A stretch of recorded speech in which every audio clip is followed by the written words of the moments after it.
บรรยากาศอยู่บ้านห้วยสะแงมเมืองชัยยะแขวงชัยยะพี่น้องเนาะกราบทักทายสบายดีพี่น้องเนาะตอนนี้บ่นึกอยู่บ้านห้วยสะแงมเมืองชัยยะแขวงชัยบุรีสปปลาวเหนือเนาะสิมาเยี่ยมยามท่ามข่าวมีอันน้องคนนึงเนาะเคยเกิดอุบัติเหตุเนาะรถล้มแขนหักเนาะไม่มานี่น้องคนอยู่ลุ่มพี่น้องเนาะก็ปิดประตูหัวไว้สบายดีแม่สบายดีโดยนี่เรามาหันเนาะเพิ่นเกิดอุบัติเหตุว่าซั่นพี่น้องเนาะเพิ่นอยู่สัมบ่นำพวกนี่ปะอีกเนาะสบายดีน้องไม้สบายดีโดยเจ็บมืออยู่น้องซื้อน้องไม้เป็นบ่หักกระหูไว้ได้พี่น้องเนาะนั่งโดยน้องไม้กับลิ้นอันยางยืดคือเด็กหน่อยพี่น้องเนาะเห็นบ่เป็นจับอยู่ของลูกเราไปลิ้นเราเอามาฟักอันนี้ให้ไปซ้อก่อนอันไปเอานะเบอร์ข้าวโพดพี่น้องเนาะเอามาเฮ็ดหยังหน่อยเอามาให้งัวกินคนกินได้บ่บ่ได้กินนะโดยโอ้ยนั่งลิบสิก็เรามาฝากเข้าใจเด้โดยพ่อเด้พ่อแม่แม่ไปซะหรอเมื่อกี้เห็นแม่อยู่ไปซะหรอเขาไปเงินหรอไปมาทำความรู้จักกับน้องเนาะได้ยินข่าวว่าน้องไม่เพิ่นขี่รถมอไซค์กับเอื้อยว่าซั่นเนาะเรารถล้มแม่นบ่ไปกวดแล้วแม่นบ่ไปกวดเราเล่นบอลป๊อกไปกวดเราเข้าไปเพราะว่าเอาไปใส่เล่นเราไปใส่เล่นโดยเนาะเดี๋ยวสิให้น้องเพิ่นแนะนำตัวก่อนเนาะเป็นคนอยู่บ้านใดเนาะเฮ็ดอาชีพหยังน้องซื้อไม้เห็นไม้มีไม้โทรบ่มีไม้สิเนาะแม่นบ่ไม้สิบ่เอาไม้จักปีแล้ว22ปีแล้วพี่น้องเนาะยังเป็นน้องบ่นึกอยู่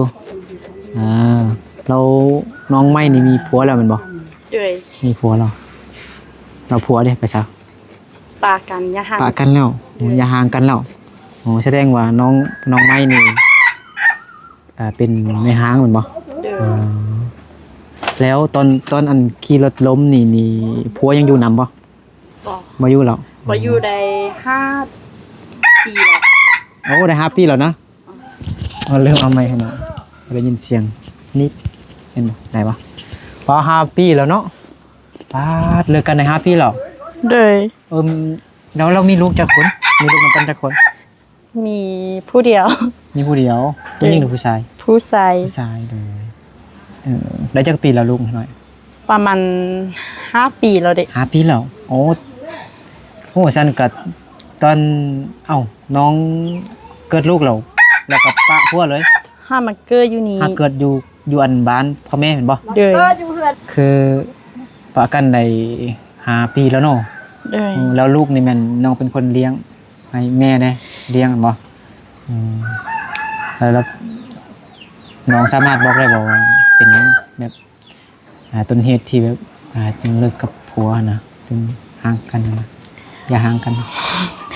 เราบ่มัดอยู่เฮือนเรามาไปลิ้นเรามาไปเที่ยวน้ำมูไปเที่ยวกินเหล้ากินเบียร์บ่มันเทื่อเราก็บอกว่าเราไปเซอร์เนาะเราก็บอกว่าไปเซอร์เนี่ยเราว่าไปลิ้นน้ำมูตลอดบ่ทุกมื้อบอกว่าบ่ต้องไปลิ้นไล่เราว่าบ่อย่าอยู่เฮือนอย่าไปลิ้นถ้าเจ้าว่าอยู่แล้วเจ้าก็นี่ไปอยู่นำพ่อนำแม่เจ้าว่าอันนี้มันลาวเว้าบ่พวกบอกว่า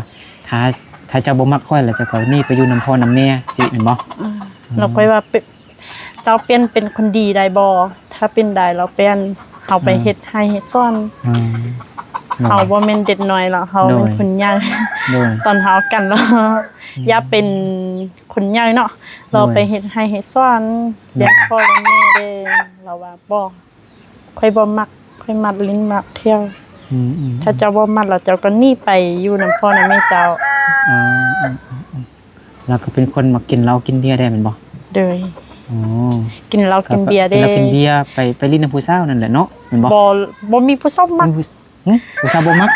ไปลิ้นกินเหล้ากินเบียร์ซื่อๆน้ำหมู่เพื่อนซื่อบ่มีคนดีเราผู้สาวผู้ใดเห็นเราบ่มักเรามักเล่นไพ่เด้เราอย่าไปลิ้นน้ำหมู่ตลอดไปตีกันตลอดนั่นน่ะโอ้มีเรื่องนำคนอื่นอีก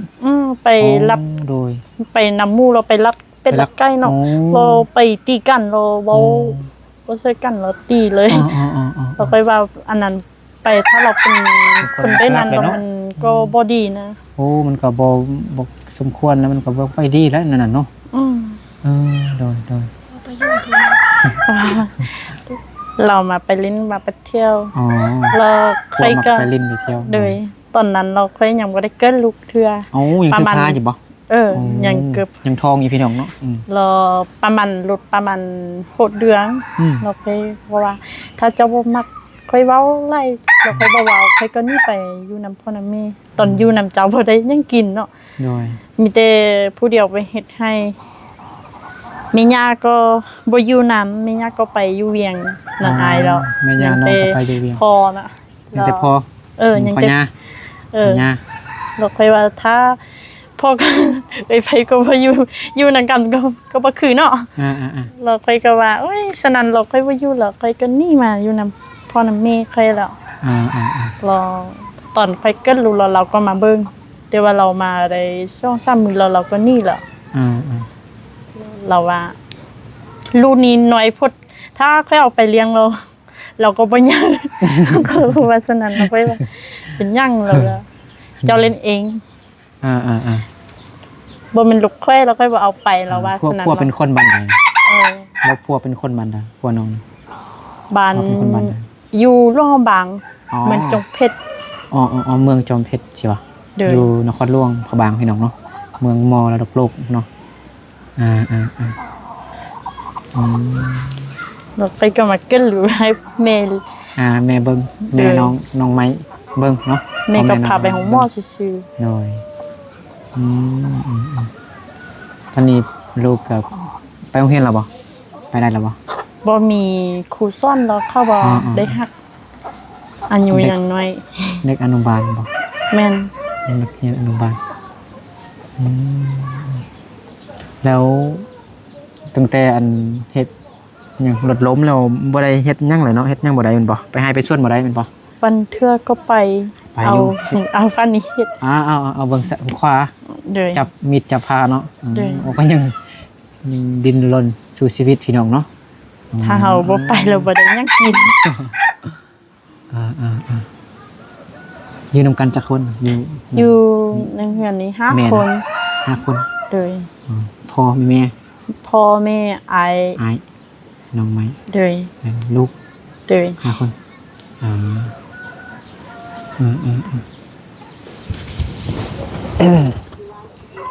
วันนี้เดี๋ยวบ่ได้ไปให้ซ้ํฝนตกรอบ่ได้ไปยันไปเกี่ยวข้าวรอมันบ่แห้งมันเป็น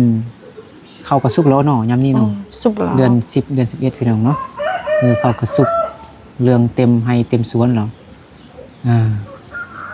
เฮ็ดให้กว้างบ่ให้หลายบ่ประมาณ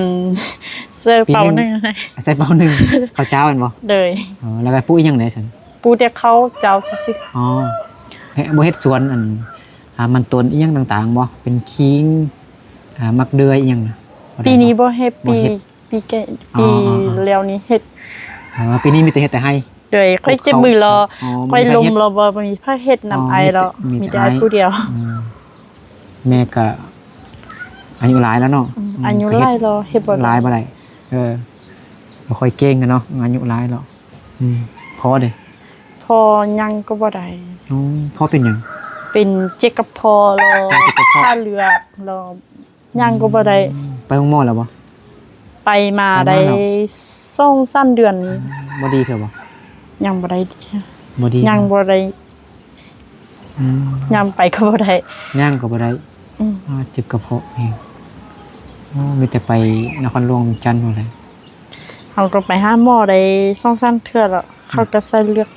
ก็สัญญาซื่อๆแล้วก็กินข้าวแซ่บอยู่บ่กินถ้ามีของกินแซ่บเขาก็กินแซ่บแต่ว่ากินบ่ได้หลายกินหลายบ่ได้น้อยเนาะกินบ่ได้ข้าวเหนียวกินบ่ได้หลายถ้ากินหลายไปแล้วก็พอก็กินข้าวเช้าเนาะกินข้าวเหนียวบ่ได้นะข้าวเจ้าเขาก็เอาเฮ็ดข้าวต้นให้กินซื่อๆข้าวต้น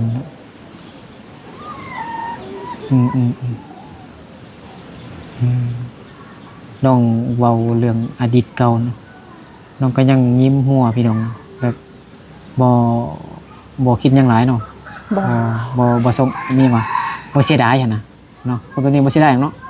ก็เสียแน่ๆตอนถ้าเฮาฮู้แล้วเฮาบ่ได้บ่อยากเอาเฮาบ่ฮู้มันอยู่ไกลเราให้ก็อยู่ไกลเราก็ลิ้นเต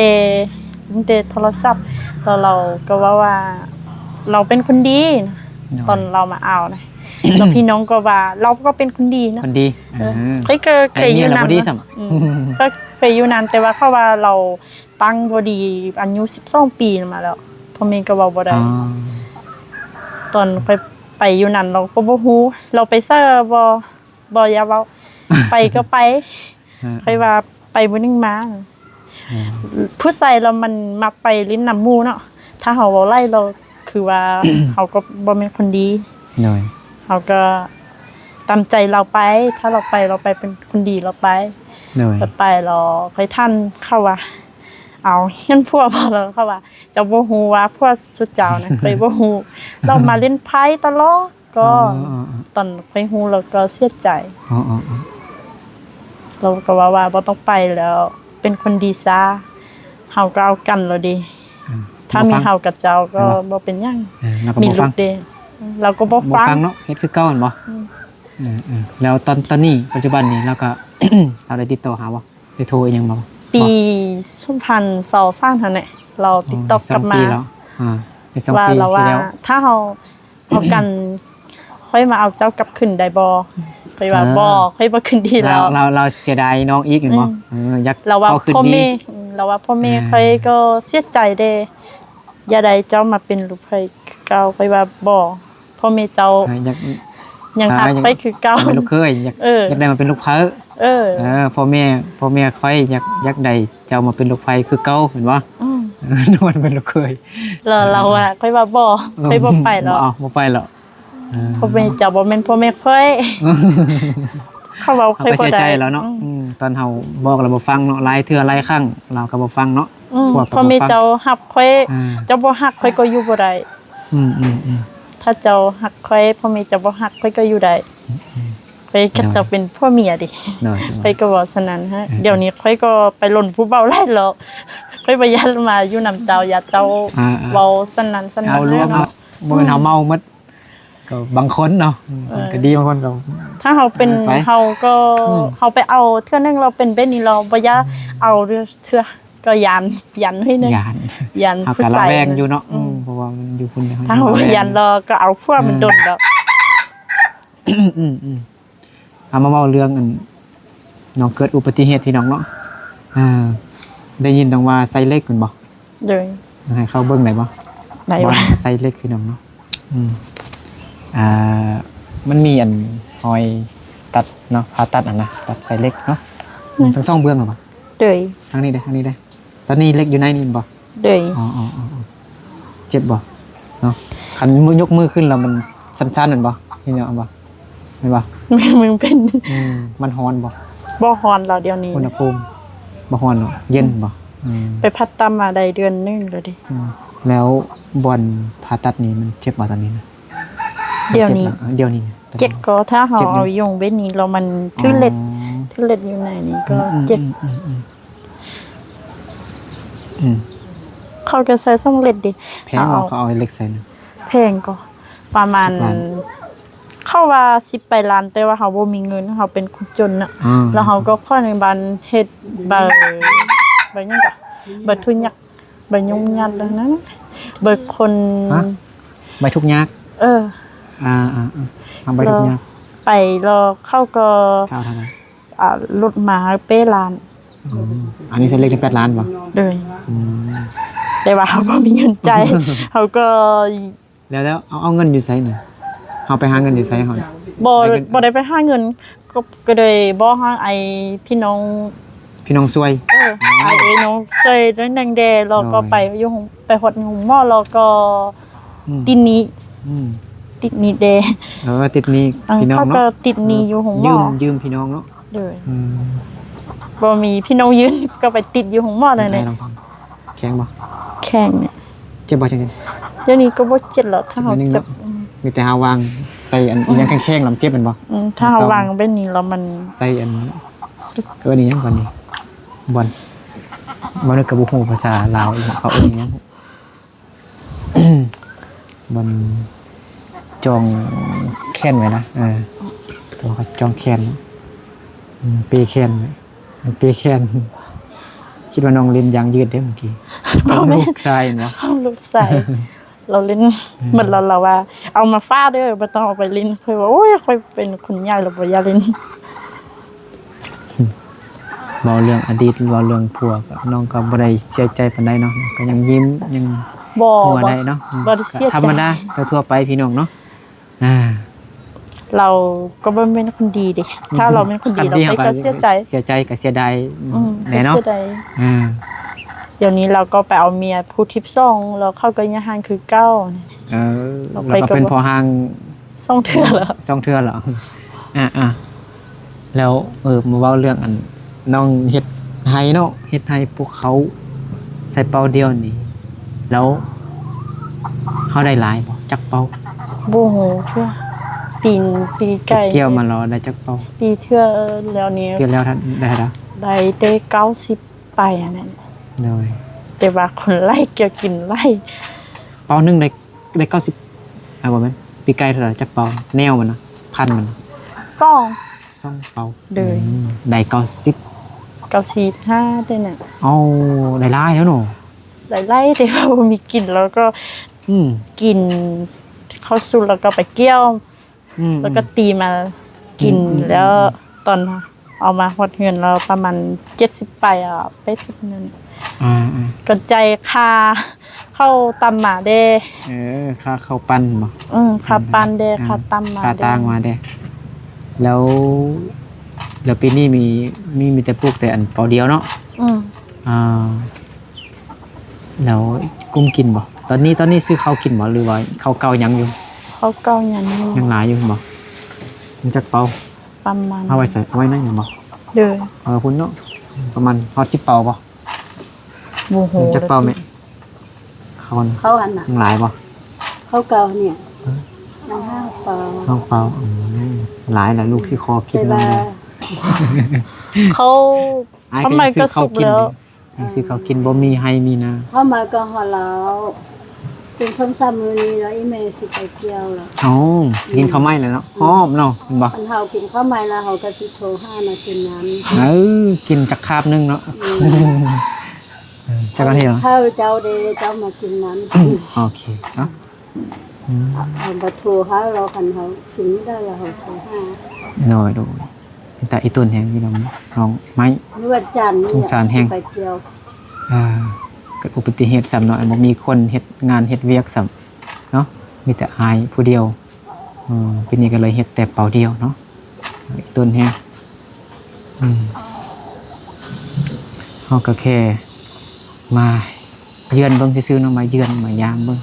เนาะเพื่อมีผู้ใหญ่ใจดีผู้ใหญ่ใจบุญเพิ่นอยากช่วยน้องเนาะมาช่วยโดยตนเองก็ได้หรือว่าฝากให้บ่นึกเป็นสะพานบุญให้ก็ได้เนาะถ้าผู้ใดอยากเฮ็ดบุญอยากทำบุญเนาะอยากช่วยน้องไม้เนาะถ้าอีต้นเนาะก็ยังติดหนี้อันทานหม้ออยู่เห็นบ่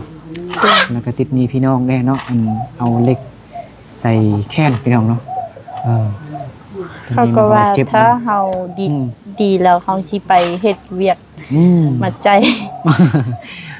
ถ้าแข็งดีแข็งแห้งแล้วก็น้องว่าสิไปหาเงินสำหรับนี้ว่าซั่นพี่น้องเนาะโอเคก็สิกลับก่อนเด้อมายามซื่อๆเนาะได้ยินข่าวเขาว่าให้มาเล่นเนาะลองสัมภาษณ์น้องเบิ่งเนาะเผื่อมีผู้ใจบุญผู้ใจดีเพิ่นเนาะเงินให้น้อง50,000ซื้อยุกซื้อยาเบื้องต้นเนาะซอยน้องเบื้องต้นก่อนบ่ซื้อเหล้าซื้อเบียร์กินบ่มักกินเหล้าค่อยกินบ่ได้ค่ะตอนค่อยกินตอนนั้นเราหมู่เฮ็ดวันเกิดเราหมู่ว่ากินนำแต่ค่อยกินจอดนึงเราค่อยก็ลมเลยมาไว้เนาะทำไมเข้าใจเด้ก็บ่มีหยังไอ้ก็ได้เงินหน่อยนึงก็ซื้อน้ำมันรถก็เลาะนั่นนี่ไปแหละส่วนหลายก็มี FC ผู้ใจดีผู้ใจบุญเพิ่นฝากให้เป็นสะพานบุญมาช่วยน้องๆหลายๆคนที่ไอ้ถ่ายมาฮู้ชื่ออ้ายบ่โอ้โหเนาะชื่อนึกเนาะชื่อนึกแม่นน้องไม้อยู่พุ่นน่ะบ่ไอ้มาเป็น10ครั้งนี่บ่จื้อชื่ออ้ายชื่อนึกนอนนกก็ไก่สระอึน้องเรียนจบม.หยังม.3 ม.3 แล้วออกฮอดม.4 ซั่นเนาะคันฮอดม.4ก็ได้ใบประกาศอยู่เนาะตอนนั้นบ่มีเงินอยู่มีแต่ไปเช่ารอพอก็7แล้วเขาบ่มีเงินไปเช่าแล้วเราบ่ได้ไปอยากเรียนอยู่แต่ว่าบ่ได้ไปเพราะว่าไปเรียนอยู่นั่นก็อยู่พุ่นบ้านนั่นก็อยู่ถึงนี่นะไม่พอหรือว่าไปเลยเนาะไม่พอไม่เลยกับแม่นอย่างมาซอกองคำเป็นบ่แต่ว่าค่อยบ่มักไปอยู่ค่อยว่าโอ้ยบ่มีส่วนพาเฮาเนาะเฮาไปเรามีแต่เผาปลายเนาะเฮาก็บ่ฮู้เฮาก็เราลุ่มได้น้อยนึงเฮาก็บ่ฮู้คนเขาครับยันมันงอมมันเง่าเนาะครับบ่มีส่วนเผาเดียวกันนะลมกันนะก็เงางอมมันได้คันบ่ใจใหญ่เด้คืออายก็เคยไปเขาอาทิตย์นึงอยู่มสกองคำแล้วก็นี่มาอยู่บ้านปีนึงแล้วก็คือปีหน้าแล้วก็จึงไปเรียนต่ออยู่อันมสกิวมิไซมสกิวมิไซอยู่เมืองไซสถานนั่นแหละจบมา7แล้วก็เซ็งอยู่เมืองได้ที่7บ่แล้วก็ไปเรียนต่ออยู่เวียดนาม4 ปี5 ปีปีสุดท้ายแล้วอายไปฝึกงานแล้ววันนี้บอลไปฝึกงานมันได้ยืนตลอดอันนั้นเนาะพันสายไฟอันอย่างสายไฟฟ้าเนี่ยไปรถอย่างรถใหญ่รถจักรรถมอเตอร์ไซค์เนี่ยพี่น้องเนาะแล้วอายกับพอดีอย่างเอิ้นกระดูกทับเส้นประสาทนีบเส้นประสาทนั่นแหละเจ็บแล้วบ่ไหวอายกับครอบอาจารย์แล้วก็นี่มาปัวอยู่ลาวนี่ก็บ่ค่อยดีปานใดในช่วงนั้นแล้วก็มีแต่เขาให้ออกกำลังกายว่าซั่นแบบยืดอีหยังต่างๆนี่นะยืดให้เส้นมันออกมาจากอันกระดูกนะเพราะว่ามันนีบอยู่นะมันเส้นเลือดมันออกมาจากอันกระดูกอันนี้ก็ถือว่าดีมาแล้วเดี๋ยวอายก็บ่ได้กลับคืนไปเอาใบประกาศซ้ำปริญญาตรีกลับมาอยู่บ้านก็บ่เฮ็ดหยังอยู่บ้านก็บ่ได้เฮ็ดหยังก็อายก็มีแต่มาเลาะมาเที่ยวมาลิ้นอย่างนี้แหละมาเลาะถ่ายคลิปซื่อรอเดี๋ยวนี้บ่ได้เฮ็ดเวียกบ่ให้บ่ได้ประกาศปริญญาตรี